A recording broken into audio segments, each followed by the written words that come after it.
All the world a stage. Memories of Jane Romero. Jane needs a job. She has a job. She works as a waitress at a local diner. She needs another kind of job, a role, a part, something. Anything to let her know she's on the right path. Anything to let her know she deserves more than a school variety show. Acting is a fool's pursuit, 1 in a billion, her father says. Her grandfather agrees but adds, those who have the courage to follow their dreams have a 99% chance of being that 1 in a billion. Have courage. Courage will put the odds in your favor. Jane loves her grandfather and wants to make him proud, wants to show him he's right. I'll be that 1 in a billion.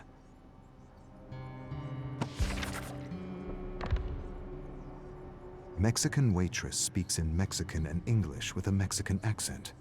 Who wrote this? Mexican isn't a language. Doesn't matter, you get the gist.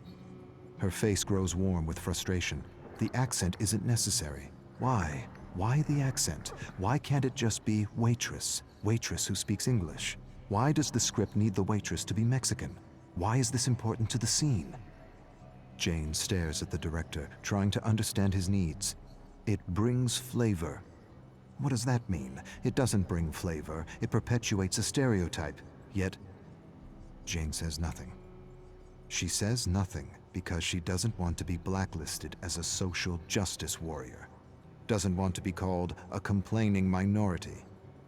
With a slight Spanish accent, she finishes the audition.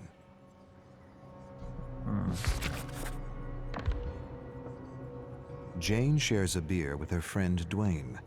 Dwayne tells her how a creative executive hired him to be the co-writer of his terrible script, to be the spokesperson of his terrible idea, to validate his insensitive cultural appropriation of an African-American story. The creative executive wants to make a minority film because it's a fad, the quickest way to be recognized, the fast track to fame for a hack. Many writers told the hack his script was wrong on so many levels, badly written, disrespectful, boring, insensitive. Dwayne refused to accept a script that was disrespectful to his cultural heritage, refused to attach his name to a project so the executive could avoid accusations of cultural appropriation, refused to validate an entitled interpretation of a minority story. The executive discredited Dwayne by calling him a social justice warrior, fired him. Jane sighs sadly for her friend. At least the script won't get produced. Dwayne raises a skeptical eyebrow. The hack has a friend with money, lots of money. He'll write, direct, and produce. Entitled hacks with friends in high places. It's how bad movies get made. They toast bad movies. Jane laughs, not because it's funny, because it's true.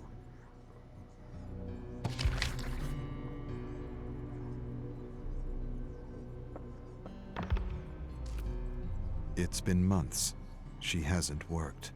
No calls, no auditions, nothing. Jane stares at the blank television screen. As a child, she used to imagine herself on television. She doesn't see herself on television anymore. Something is happening. She can't see herself succeeding anymore.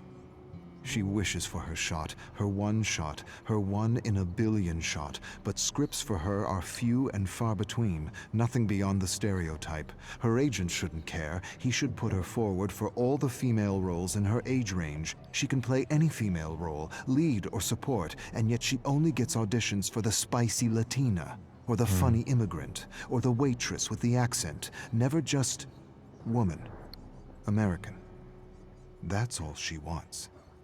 She stares at the snowy television, tries to visualize herself as the star of a show, but can't. The phone rings. Her agent, an audition, a major part in a play, and it pays well. For a moment, just a moment, she feels like 1 in a billion. Oh, that's sad. Jane's cell phone rings. She freezes on the sidewalk. This is it. And she doesn't know if she wants to answer or not. She can't take another rejection, not for this part. This part is too important. She brings the cell phone to her ear, answers. She hears a voice she recognizes, her agent. He tells her how everyone enjoyed her audition, how everyone thought she was just fantastic. He goes on about something else. She waits for the but, the proverbial but, 1,000 compliments negated by one single, all-destroying but. It doesn't come. She listens to the trivial notes and waits for the polite rejection. Instead, you got the part. She's not sure she heard right. You got the part. She mumbles to herself. I got the part. Her face grows numb with disbelief. She screams. Strangers turn to face her. Sorry. Aw, that's sweet. I like that. Dwayne helps Jane rehearse at a cafe. They take a break and he tells her the hack is now doing a Chinese story and is desperately searching for a Chinese writer to validate his most recent abomination. Jane laughs. Hacks with money, it's how bad movies get made. She tells Dwayne things are going well with the play. She doesn't have to do an accent, doesn't have to wear a miniskirt or perpetuate a ridiculous stereotype, doesn't have to do all the stupidities she had to do in the past. This is a real gig, a meaningful gig, a gig she can share with her family. She knocks on the table. Dwayne laughs and says it isn't wood. She shrugs. He says he's happy for her and hands her a cutout from a magazine. Open audition for Quick Talk. He says he put in a good word for her. She'd make a perfect host. She thanks him, but the play takes all her time. Too bad. You're the most real person I know, and that's what the show needs. Authenticity. What a good friend.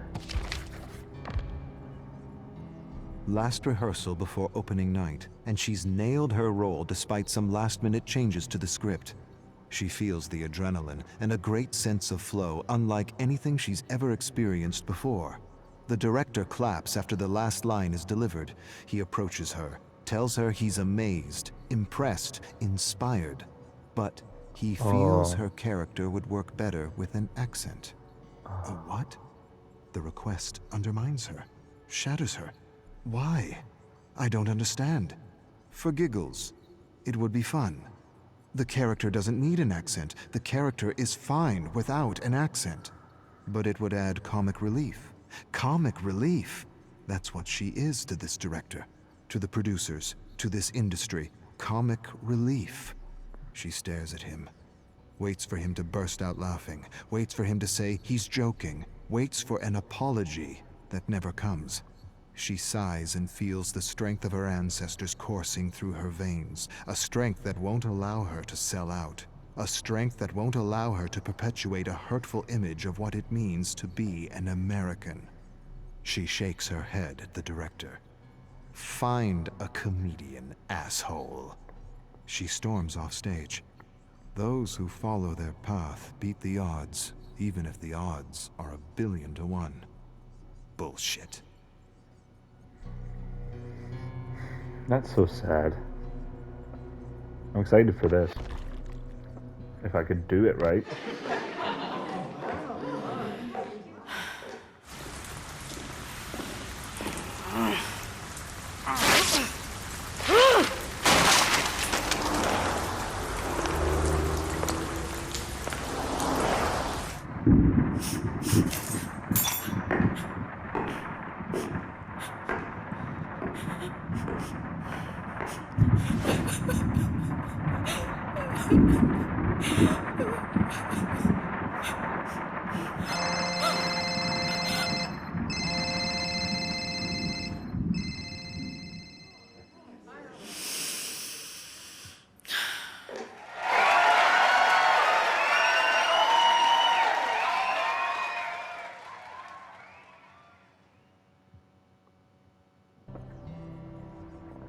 You just gotta believe in yourself, Jane.